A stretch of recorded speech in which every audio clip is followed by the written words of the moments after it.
नमस्कार विद्यार्थी मित्रांनो, शिक्षण प्रसारक मंडळ वनी द्वारा संचालित लोकमान्य टिळक महाविद्यालय वनी तथा कनिष्ठ महाविद्यालय वनी यांच्या विद्यमाने वर्ग 11वीच्या ऑनलाईन शिक्षण प्रणालीमध्ये मी आरती काशीकर आपले स्वागत करीत आहे.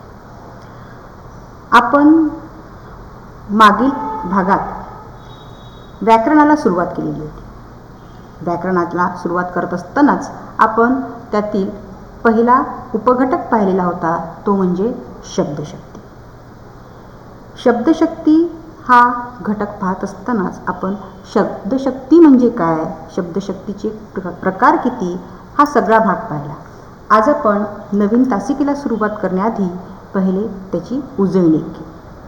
बघा, आपण शब्दशक्ती म्हणजे काय, शब्दशक्ती म्हणजे मूळ अर्थाव्यतिरिक्त वेगळा अर्थ संदर्भाने जेव्हा प्राप्त होतो आणि या वेगळा अर्थ प्राप्त करून देण्याच्या शब्दाच्या सामर्थ्यालाच शब्दशक्ती असे म्हणतात. व्याख्या आपण मागच्या वेळेस पाहिलेलीच होती. आज आपण फक्त त्याची उजळणी घेतो आहे. ही काय, मूळ अर्थाव्यतिरिक्त वेगळा अर्थ प्राप्त करून देण्याची जी शब्दाची शक्ती असते त्या शक्तीला काय म्हणलेलं आहे, शब्दशक्ती म्हणलेलं आहे. त्यानंतर आपण शब्दशक्तीचे प्रकार पाहिलेले होते. शब्दशक्तीचे 3 प्रकार बघितलेले होते. पहिलं अभिधा, दुसरं लक्षणा आणि तिसरं व्यंजना. पहिल्या प्रकाराचा आपण विचार करू. अभिधा म्हणजे काय आपण पाहिलं होतं. अभिधा म्हणजे आपण व्याख्यासुद्धा घेतली होती अभिधेची, की उच्चारल्याबरोबर ज्यातून व्यक्त होणारी गोष्ट किंवा डोळ्यापुढे नियमाने उपस्थित होणारी वस्तू, त्यातून जो अर्थ प्रगट होतो ती शक्ती म्हणजे अभिधा शक्ती. थोडक्यात काय म्हणता येईल, उच्चारल्याबरोबर ज्याच्यातून जो अर्थ प्राप्त होतो ती शब्दाची शक्ती म्हणजे अभिधा शक्ती. शब्दशः जो अर्थ आपल्याला कळतो ती शक्ती म्हणजे अभिधा शक्ती होय, हा अर्थ आपण त्यावेळेस पाहिला होता. त्यावेळेस आपण उदाहरणसुद्धा घेतलेले होते की काय, मी आज मोठा दगड पाहिला. यातील दगड हा शब्द उच्चारल्याबरोबर आपल्याला त्यातून अर्थ प्राप्त होतो की एका विशिष्ट आकाराची जड वस्तू. एवढाच अर्थ आपल्याला प्राप्त होतो, दुसरा अर्थ तिथे प्राप्त होत नाही. म्हणून या शक्तीला काय म्हणलेलं आहे, अभिधा शक्ती म्हणलेलं आहे. तसंच अभिधा शक्तीचा आपण व्याख्या पाहत असताना आपण म्हटलं होतं की उच्चारल्याबरोबर अर्थ प्राप्त होतो. त्यावेळेस आपण उदाहरणं घेतलेली होती की कमळ हा शब्द उच्चारल्याबरोबर तुमच्या पुढे उभं राहिलं ते कमळाचं फूल. अग्नी हे म्हणल्याबरोबर तुमच्या पुढे डोळ्यासमोर आली ती अग्नी. या पद्धतीने उच्चारल्याबरोबर जो अर्थ प्राप्त होतो त्या शब्दाच्या शक्तीला काय म्हणलेलं आहे, अभिधा शक्ती म्हणलेलं आहे. पुढे पाहू आपण की त्यानंतर आपण लक्षणेला सुरुवात केलेली होती.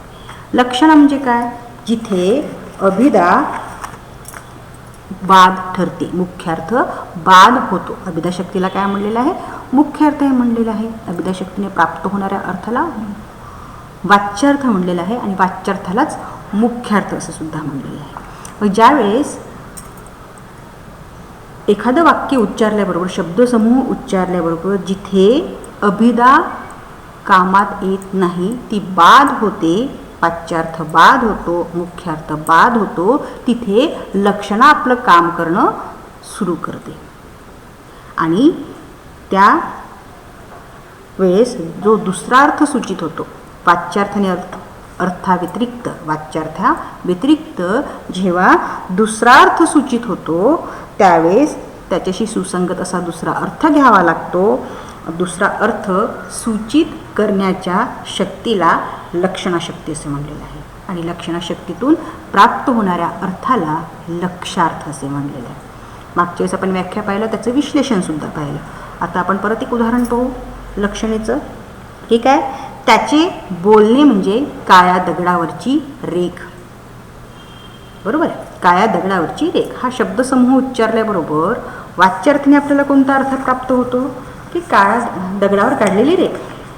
वाच्यार्थाने आपल्याला काय अर्थ प्राप्त होतो, दगडावर काढलेली रेख. पण तो अर्थ इथे अभिप्रेत आहे का, तर नाही.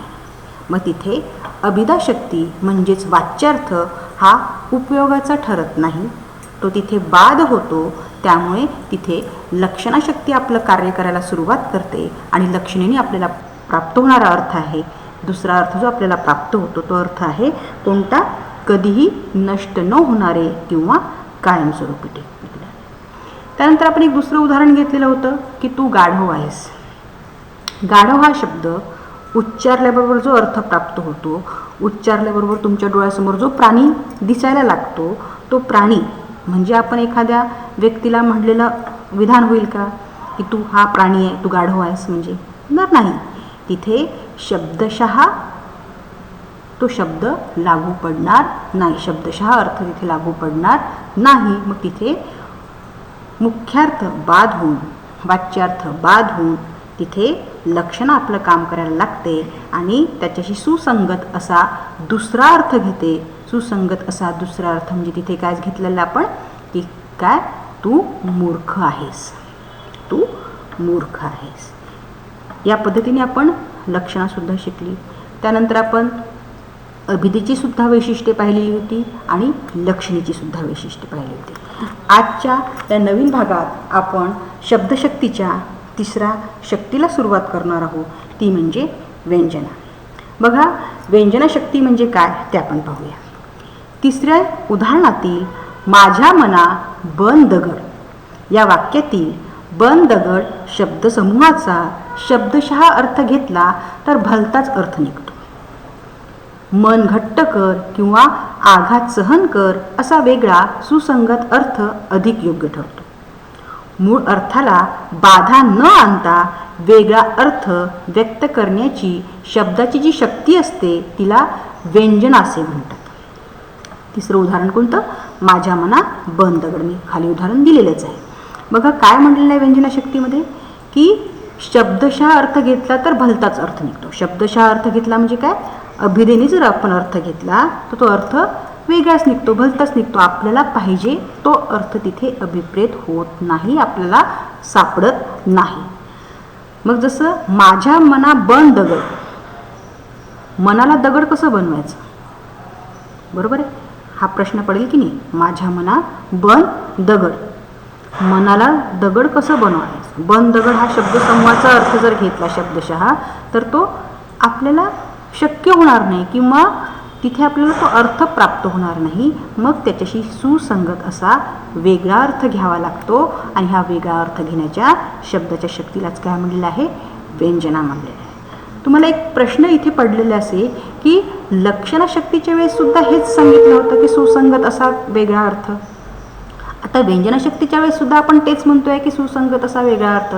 पण या दोन्हीमध्ये एक भेद असा आहे, एक फरक असा आहे की लक्षणाशक्तीच्या याच्या वेळेस मूळ अर्थाला बाधा येते. हे वैशिष्ट्य आपण पाहिलेलं होतं, आठवत असेल तर.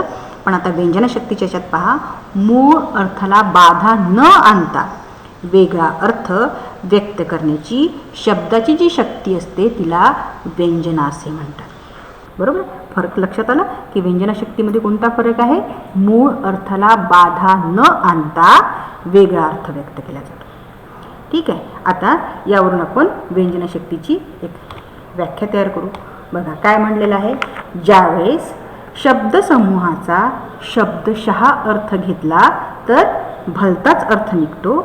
मूळ अर्थाला बाधा न आणता वेगळा अर्थ व्यक्त करण्याची शब्दाची जी शक्ती असते तिला व्यंजना असे म्हणतात. ठीक आहे, काय म्हटलं? मूळ अर्थाला बाधा न आणता वेगळा अर्थ, त्याला काय म्हटलं आहे? व्यंजनाशक्ती. आता बघा काय म्हणलेलं आहे. व्यंजनाशक्तीच्या सहाय्याने प्रगट होणाऱ्या या अर्थाला व्यंगार्थ असे म्हणतात. आता आपण आतापर्यंत काय काय पाहिलं? आपण वाच्यार्थ पाहिलं, लक्षार्थ पाहिलं आणि आता पाहतोय आपण व्यंगार्थ. बघा आपण व्यंजनेची काही उदाहरणं बघू. काय दिलेलं आहे उदाहरण? त्याने राम म्हटले. बघा काय म्हणलं? त्यांनी राम म्हणले. तुमच्या लक्षात येत असेल की आपण अभिधा शक्तीच्या याच्यात सुद्धा एक वाक्य घेतलं होतं, राम एक राजा होता. आठवत असेल तर तिथे राम हा दशरथ पुत्र राम, कौसल्यानंदन राम, अयोध्येचा राजा राम हे अर्थ प्रगट होत होते आणि ते आपल्याला अभिधेने कळत होते. त्याच्यामुळे त्यातील राम शब्द हा अभिधा शक्तीचा द्योतक होता. अभिधा शक्ती त्याच्यातून आपल्याला प्रगट होत होती. त्यानंतर आपण लक्षणीमध्ये सुद्धा एक वाक्य पाहिलं होतं की यात काही राम नाही. त्यातील राम हा दशरथनंदन राम हा अर्थ तिथे अभिधेचा अर्थ तिथे बाद होतो. तो अर्थ तिथे उपयोगाचा ठरत नाही. मग लक्षणं तिथे काम करायला लागलेली होती आणि लक्षणीने आपल्याला अर्थ प्रगट झालेला होता की त्यात काही राम नाही, याचा अर्थ त्यात काही तथ्य नाही. आज आपण परत एक वाक्य पाहतो आहे व्यंजना शक्तीच्या याच्यात त्याने राम म्हटले. आता यातील परत राम शब्दावर लक्ष केंद्रित करा. यातील राम शब्द हा दशरथनंदन राम नाही, अयोध्येचा राजा राम नाही. हे दोन्ही अर्थ इथे काम करत नाही. म्हणजे इथे वाच्यार्थ काम करत नाही. आता लक्षणीने पाहू. लक्षणीचा अर्थ आपण काय म्हटलं जातं की तथ्य. इथे हा तथ्य अर्थसुद्धा उपयोगाचा ठरत नाही. म्हणजे इथे लक्षणंसुद्धा काम करत नाही. मग आपण व्यंगार्थाचा विचार करू, व्यंजनाचा विचार करू. काय म्हटलं? त्याने राम म्हणले. याचा अर्थ काय झाला की त्याने राम म्हणले म्हणजे तो मृत झाला, त्यांनी देह ठेवला, त्याचं देहावसान झालं, तो मरण पावला. त्याने राम म्हणले याचा अर्थ आपण या पद्धतीने घेतो. बरोबर. आता एक समोरचं उदाहरण पहा. हे उदाहरण तुम्हाला MAच्या मराठी साहित्यात सुद्धा दिसेल आणि संस्कृत साहित्यात सुद्धा दिसेल. तेच उदाहरण मी तुम्हाला इथे घेतलेलं आहे. बघा, गंगेवर गवळीवाडा आहे. आता या वाक्यावरून अभिधा, लक्षणा आणि व्यंजना कशी कशी काम करते हे आपल्याला या वाक्यावरून कळेल. बघा, गंगेवर गवळीवाडा आहे. लक्ष केंद्रित करा गंगेवर. गंगेवर हा शब्द उच्चारल्याबरोबर अभिधेने आपल्याला कोणता अर्थ प्राप्त होतो की अभिधेने आपल्याला गंगा प्रवाहावर हा अर्थ प्राप्त होतो. गंगेच्या प्रवाहावर गवळीवाडा राहू शकतोय का? गवळीवाडा म्हणजे कळलं तुम्हाला, गाय ठेवण्याचं ठिकाण. बरोबर आहे, गवळीवाडा. गंगेवर गवळीवाडा आहे याचा अर्थ गंगा प्रवाहावर गवळीवाडा राहणं शक्य आहे का? तर नाही. गंगा प्रवाहावर जर गवळीवाडा ठेवला तर ते वाहून जाईल ना. बरोबर की नाही? मग तिथे अभिधा शक्ती काम करत नाही, अभिधेचा तिथे उपयोग होत नाही. मग लक्षणीने आपल्याला कोणता अर्थ प्राप्त होतो तर गंगेवर याचा अर्थ गंगेच्या तीरावर, गंगेच्या काठावर. हा अर्थ आपल्याला कशाने प्राप्त झाला? लक्षणीने प्राप्त झाला. आपण शिकत काय आहो? व्यंजना शिकत आहो. माझ्या शब्दाकडे लक्ष द्या. काय? गंगा किनाऱ्यावर, गंगेच्या काठावर हा अर्थ आपल्याला प्राप्त झाला, तो लक्षणीने प्राप्त झाला. पण आपण तर व्यंजनेची व्याख्या करत आहोत आणि व्यंजनेची उदाहरणं पाहतो. मग इथे व्यंजना कशी काम करते? गंगेच्या काठावर गवळीवाडा आहे, पण इथे शब्द काय आहे? गंगा. बरोबर आहे. मी निरगुडेच्या काठावर म्हणू शकली असती, मी पैनगंगेच्या काठावर म्हणू शकली असती. बरोबर की नाही? मग गंगेच्या काठावर म्हणताना गंगा नदीमध्ये काही वैशिष्ट्य आहे, विशेषत्व आहे. मग ते मला कुठे प्राप्त झालेलं आहे? लक्षणीने प्राप्त झालं आहे का? तर नाही. लक्षणीने मला काय प्राप्त झालं की गंगेच्या काठावर, एवढंच अर्थ प्राप्त झाला. पण मला व्यंजना शक्तीच्या साह्याने गंगा नदीचं विशेषत्व मला सांगायचं आहे. काय विशेषत्व आहे? गंगा नदीचं शीतलत्व, पावित्र्य हे मला तिथे दाखवून द्यायचं आहे. बरोबर आहे. म्हणून मी काय म्हणलेलं आहे? गंगेवर गवळीवाडा आहे. त्यावरून काय झालं? गंगा नदीचं शीतलत्व, पावित्र्य हे त्या ठिकाणचं वैशिष्ट्य आहे. बरोबर आहे. आणि हा अर्थ मला व्यंजनेनेच प्राप्त होतो आहे. बरोबर आहे. आणि व्यंजनेची जी व्याख्या केलेली आहे आपण की मूळ अर्थाला बाधा न आणता वेगळा अर्थ व्यक्त करणं. मग ज्यावेळेस मी म्हणते आहे की गंगेवर गवळीवाडा आहे, गंगेच्या काठावर गवळीवाडा आहे, शीतलत्व, पावित्र्य आणून देणाऱ्या गंगेच्या काठावर गवळीवाडा आहे, तिथे मूळ अर्थाला बाधा येते का? अजिबात नाही. उलट मूळ अर्थाला अजून पुष्टी देण्याचं कार्य ते गंगा हा शब्द करतो आहे. आणि व्यंजनेने मला अर्थ जो प्राप्त झालेला आहे, शीतलत्व आणि पावित्र्य या दोन गोष्टींची भर मी तिथे घालू शकते आहे. ते कशामुळे? व्यंजनाशक्तीने. म्हणजेच गंगेवर गवळीवाडा आहे हे उदाहरण मी इथे घेतलेले. यावरून तुम्हाला व्यंजना चांगल्या रीतीने समजली असेल असं मी समजते. बघा, व्यंजनाशक्तीची वैशिष्ट्य दिलेली आहे. पहिलं वैशिष्ट्य आहे वेगळा अर्थ सूचित होतो. वेगळा अर्थ सूचित होतो. आपण म्हणलेलंच आहे की व्यंजनाशक्ती ज्यावेळेस काम करते तेव्हा वेगळा अर्थ सूचित होतो. जसं यात काही राम नाही, यातील राम हा शब्द काहीतरी वेगळा अर्थ सूचित यात त्याने राम म्हणले, हे उदाहरण घेतलं होतं आपण. त्याने राम म्हणले, त्यातील राम हा शब्द आपण ज्यावेळेस विचार केला त्याच्यातून वेगळा अर्थ आपल्याला अभिप्रेत झाला. तिथे दशरथ नंदन राम हा अर्थ अभिप्रेत नव्हता, त्याच्यात तथ्य हा अर्थ अभिप्रेत नव्हता, तर वेगळा अर्थ म्हणजे काय? तो मृत पावला, त्याने देह ठेवला, बरोबर आहे, हा अर्थ त्याच्यातून अभिप्रेत झाला. त्यानंतर माझ्या मना बन दगड.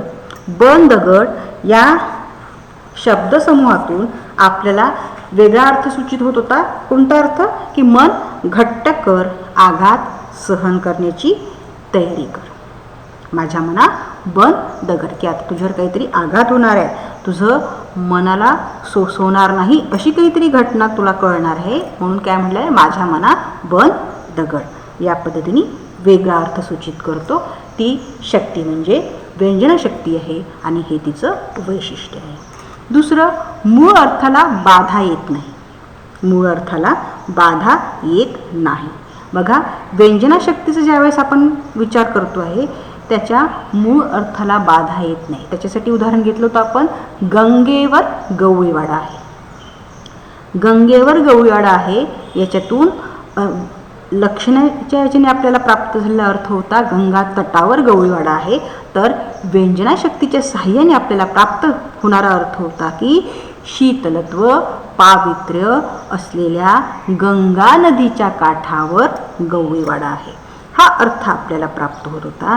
त्यामुळे मूळ अर्थाला कुठेही बाधा आलेली नाही आणि त्या मूळ अर्थाला बाधा न आणता त्याच्यातून जी शक्ती प्रगट झालेली आहे ती म्हणजे काय? व्यंजनाशक्ती. गंगेवर गवळीवाडा आहे ह्या व्यंजनाशक्तीच्या साहाय्याने शीतलत्व आणि पावित्र्य हे तिचे गुणविशेष दाखवण्याचा प्रयत्न केला गेलेला आहे. मूळ अर्थाला इथे कुठेच बाधा आणल्या गेलेली नाही आणि ती शक्ती म्हणजे काय? व्यंजनाशक्ती. व्यंजनाशक्तीचं तिसरं वैशिष्ट्य इथे दिलेलं आहे. हा दुसरा सुसंगत अर्थ ही शक्ती वाचकांपर्यंत पोहोचवते. जो अर्थ आपण अभिप्रेत करतो व्यंजनाशक्तीच्या साहाय्याने, हा दुसरा सुसंगत अर्थ वाचकांपर्यंत पोहोचवण्याचं काम ही व्यंजनाशक्ती करत असते. बघा, जसं मी गंगेवर गवळीवाडा आहे, गंगेवर गवळीवाडा आहे त्याच्यातील जो दुसरा सुसंगत असा अर्थ होता की काय? शीतलत्व पावित्र्य असणाऱ्या गंगा नदीच्या काठावर गवळीवाडा आहे, हा सुसंगत अर्थ वाचकांपर्यंत पोहोचण्याचं कार्य ही व्यंजनाशक्ती करते. व्यंजनाशक्तीच्या साहाय्याने गंगा नदीचं वैशिष्ट्य शीतलत्व आणि पावित्र्य हा अर्थसुद्धा वाचकांपर्यंत पोहोचवण्याचं कार्य ही व्यंजनाशक्ती करते. म्हणून काय म्हटलेलं तिसरं वैशिष्ट्य आपण, हा दुसरा सुसंगत अर्थ ही शक्ती वाचकांपर्यंत पोहोचवते. आता चौथं आणि शेवटचं वैशिष्ट्य पाहूया आपण. व्यंजनशक्तीच्या साहाय्याने प्रगट होणाऱ्या या अर्थाला व्यंगार्थ असे म्हणतात. काय? व्यंजनशक्तीच्या साहाय्याने प्रगट होणाऱ्या अर्थाला व्यंगार्थ असे म्हणतात. बघा, आत्तापर्यंत आपण काय काय बघितलं? आपण अभिधाशक्ती पाहिलं. अभिधाशक्तीलाच वाच्यार्थ असे म्हणतात आणि वाच्यार्थालाच मुख्यार्थ असे म्हणतात हे आपण पाहिलं. त्यानंतर आपण लक्षणाशक्ती पाहिली. लक्षणाशक्तीने प्राप्त होणाऱ्या अर्थाला लक्षार्थ असे म्हणतात हे सुद्धा आपण पाहिलं. आणि आता व्यंजनाशक्ती आपण पाहिली. व्यंजनाशक्तीच्या साहाय्याने प्रगट होणाऱ्या अर्थाला व्यंगार्थ असे म्हणतात. इथे फरक फक्त एका ठिकाणीच ठेवायचं आहे की लक्ष द्यायचं आहे. व्यंजनाशक्ती आणि लक्षणाशक्तीमध्ये एकच वैशिष्ट्य दोन्हीकडे आहे, फक्त फरक असा आहे की लक्षणीमध्ये मूळ अर्थाला बाधा येते, तर व्यंजनाशक्तीमध्ये मूळ अर्थाला बाधा येत नाही. हे वैशिष्ट्य लक्ष द्या त्याकडे आणि लक्षात ठेवा की एवढा एक फरक त्यामध्ये आहे. ठीक आहे. आता व्यंजनाशक्तीचं आपण उदाहरणं पाहिले, व्यंजनाशक्तीची वैशिष्ट्ये पाहिली. आता व्यंजनाशक्तीची एक गंमतसुद्धा बघूया. काय गंमत दिलेली आहे? सूर्य उगवला असे वाक्य उच्चारल्यानंतर सूर्योदय झाला हा वाच्यार्थ. सूर्योदय झाला, सकाळ झाली असे अर्थ जरी सकृत दर्शनी होत असले तरी व्यक्तिगणिक त्याचा अर्थ वेगवेगळा सूचित होऊ शकतो. बघा इथे काय म्हणलेलं आहे? सूर्य उगवला. व्यंग्यार्थाची गंमत सांगत असताना सूर्य उगवला असं वाक्य उच्चारल्याबरोबर सूर्योदय झाला हा वाच्यार्थ. वाच्यार्थ म्हणजे काय? वाचल्याबरोबर अर्थ प्राप्त होणारा, म्हणजेच कोणत्या शक्तीने प्राप्त होतो? हा अभिधा शक्तीने प्राप्त झालेला अर्थ कोणता आहे? सूर्योदय झाला. सूर्योदय झाला, सकाळ झाली असे अर्थ जरी सकृत दर्शनी म्हणलेलं आहे. सकृत म्हणजे काय? प्रथम दर्शनी होत असले तरी व्यक्तिगणिक त्याचा अर्थ वेगवेगळा सूचित होतो. कसा? बघा उदाहरण दिले त्यांनी. सूर्योदय झाला. काही व्यक्तींची झोपेतून उठण्याची वेळ झाली. घरातील ज्येष्ठ नागरिक, लहान मुलं, सूर्योदय झाला बाल, लवकर उठलं पाहिजे म्हणून ते झोपण्याच्या काही व्यक्तींची झोपेतून उठण्याची वेळ झाली. दुसरं, झाडलोट करण्याची वेळ झाली. घरातील गृहिणी या सूर्योदय झाला, पटापट मला झाडझूड करायची आहे, अंगणात सडा टाकायचा आहे, रांगोळी काढायची आहे, घर झाडायचं आहे. सूर्योदय झाल्याबरोबर तिच्या कामांची यादी तयार होते आणि ती काय म्हणते की झाडलोट करण्याची वेळ झालेली आहे. तिसरं, धार्मिक व्यक्तींची प्रार्थनेची वेळ झालेली आहे. बघा काही धर्मांमध्ये, जवळपास सगळ्याच धर्मांमध्ये पहाटेची प्रार्थना सांगितलेली आहे. सूर्योदय झाला की प्रार्थना करायची, हे घरातील ज्येष्ठ लोकांचं काम, म्हाताऱ्यांचं काम, आणि ते त्यावेळेस काय म्हणतात की सूर्योदय झाला, धार्मिक व्यक्तींची प्रार्थनेची वेळ झालेली आहे. आता यावेळेस काय प्रार्थना करण्याची वेळ माझी झालेली आहे, त्यामुळे आता मी प्रार्थना करते, असं त्या लोकांचं म्हणणं असतं. आणि चौथं, मुलांची आंघोळीची वेळ झाली. आता सध्या लॉकडाऊन आहे, पण सूर्योदय झाला की मुलांची शाळेची गडबड असते आणि त्यांना काय लवकर आंघोळ करून शाळेची स्कूल बस पकडण्याची घाई असते, आणि त्यावेळेस काय म्हणतो आपण? मुलांची आंघोळीची वेळ झाली. सूर्योदय झाला म्हणजे काय? मुलांच्या आंघोळीची वेळ झाली. अशा पद्धतीने प्रत्येक व्यक्तिगणिक सूर्य उगवला किंवा सूर्योदय झाला याचा अर्थ प्रत्येक व्यक्तिगणिक, प्रत्येक व्यक्तिपरत्वे हा वेगवेगळा अर्थ सूचित होतो. आणि हा वेगवेगळा अर्थ सूचित करण्याच्या पद्धतीलाच काय म्हणलेले आहे? व्यंग्यार्थ म्हणलेले आहे. वाचन व लेखन करताना या तिन्ही शब्दशक्तींचे ज्ञान असणे अत्यंत महत्त्वाचे आहे. ज्यावेळेस आपण काही वाचन लेखन करत असतो की तुम्हाला या अभिधाशक्ती, लक्षणाशक्ती आणि व्यंजनाशक्ती या तिन्ही शक्तींचं ज्ञान असणं आवश्यक आहे, तरच तुम्हाला लेखकाने काय म्हणलेलं आहे हे कळेल, अन्यथा तुम्हाला ते कळणार नाही. ठीक आहे. आता अभिधा, लक्षणा, व्यंजना पाहिलं, व्यंग्यार्थाची गंमत पाहिली. आता या शब्दशक्तींची गरज काय आहे हे आपण पाहू. बघा काय म्हणलेलं आहे? शब्दशक्तीची गरज. ललित वाङ्मयात अनुभवांचे दर्शन घडवण्यासाठी शब्दशक्तीची गरज असते. ललित वाङ्मयात अनुभवांचे दर्शन. बघा लेखक आपल्याला जे काही अनुभव सांगतात ते लिखित स्वरूपाचे असतात. त्यांचे जे साहित्य आपण पाहतो, वाङ्मय आपण वाचतो, ते लिखित स्वरूपाचे असतात. त्या लिखाणातूनच चित्र उभं करण्याची ताकद त्या लेखकांमध्ये असते आणि ते अनुभवांचं आपण प्रत्यक्ष दर्शन करतोय की काय हा आभास आपल्याला निर्माण होतो, आणि म्हणून या शब्दशक्तीची गरज आपल्याला भासते. शब्दांचा कोश प्रमाण मांडला असता तरी ललित लेखनात शब्द केवळ ज्ञान देण्यासाठी नसून कवींची, लेखकांचा अनुभव सांगण्यासाठी असतो. काय?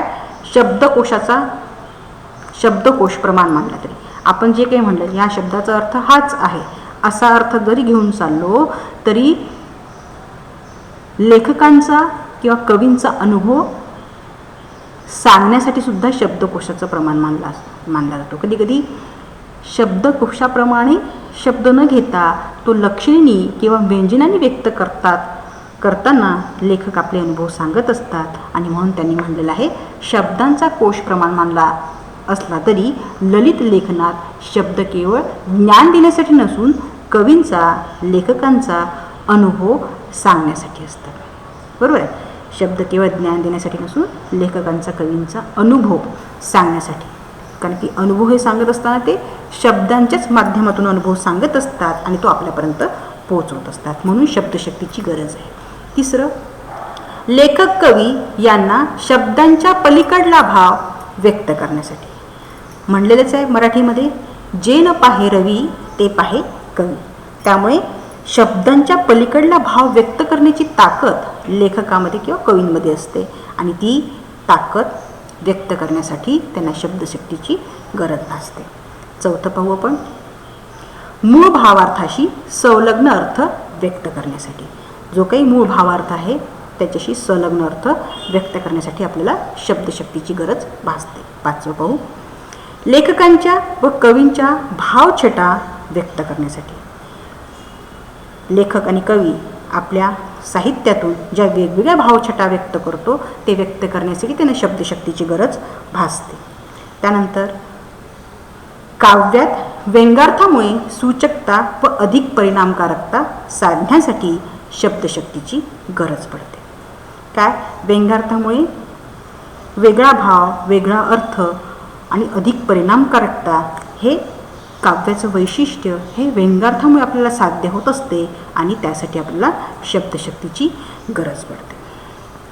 बघा, ही शब्दशक्तींची गंमत पाहत असताना काही उदाहरणे आपल्या पाठ्यपुस्तकात दिलेली आहे. बघा, राम एक राजा होता, हे उदाहरण आपण घेतलेलंच आहे अभिधेचं. त्याचं लक्षणं बघा, यात काही राम नाही आणि व्यंजना बघा, त्याने राम म्हणले. हे तिन्ही उदाहरणं मी समजून सांगितलेली होते, हे सांगायची गरज वाटत नाही. दुसरं उदाहरण बघा, तलावात भरपूर पाणी आहे. लक्षणं बघा, त्याच्या डोळ्यातील पाणी आटले, हे सुद्धा उदाहरण समजून सांगितलेलं होतं. लाथ मारेल तिथे पाणी काढेल. बघा, लाथ मारून पहा, पाणी निघतं का? नाही ना. मग इथे व्यंजनेने कोणता अर्थ घेतला आहे की मेहनत केली तर तुम्ही यश संपादन करालच, हा व्यंजनेने अर्थ तिथे प्राप्त होतो. नंतरचं उदाहरण बघा, ही वाट डोंगरगावची आहे. म्हणतो ना, ही वाट कोणत्या गावाला जाते रे? ही वाट डोंगरगावची आहे. मग दुसरं वाक्य दिलेलं आहे त्यांनी, त्यावेळी माझी वाट लागली. शिक्षकांनी अचानक परीक्षा घेतली आणि त्यावेळी माझी वाट लागली. म्हणजे काय? हा वाट शब्द लक्षणीने अर्थ घ्यायचा आहे की माझी फजिती झाली. नंतर बघा, आपणच आपली वाट निर्माण करावी. आपणच रेती माती आणायची आणि आपली वाट निर्माण करायची, रस्ता निर्माण करायचा, हा अर्थ आहे का तिथे? तर नाही. तर आपणच आपली वाट निर्माण करायची याचा अर्थ काय घेतला आहे व्यंजनेनी? की आपण मेहनत करायची, अभ्यास करायचा आणि आपली वाट, आपला मार्ग, आपला यशाचा मार्ग आपणच निर्माण करावा, हा त्याच्यातून अर्थ तिथे घ्यायचा. बांगड्या रंगीत असतात, अभिधेय अर्थ आपल्याला प्राप्त होतो. पानिपतावर 1.25 लाख बांगडी फुटली. पानिपतावर काय महिला गेल्या होत्या की काय युद्ध करायला? नाही ना. मग काय? पानिपतावर 1.25 लाख बांगडी फुटली, याचा अर्थ की त्या युद्धामध्ये 1.25 लाख सैनिक शहीद झाले, हा अर्थ त्याच्यामधून घ्यायचा आहे. आणि अखेर येते निरोप घेऊन निवांत मार्गात ते कंकण, यातून आपल्याला व्यंजनशक्ती प्रगट होते. बघा, शेवटचं उदाहरण आहे, मावळतीचा सूर्य सुंदर दिसतो.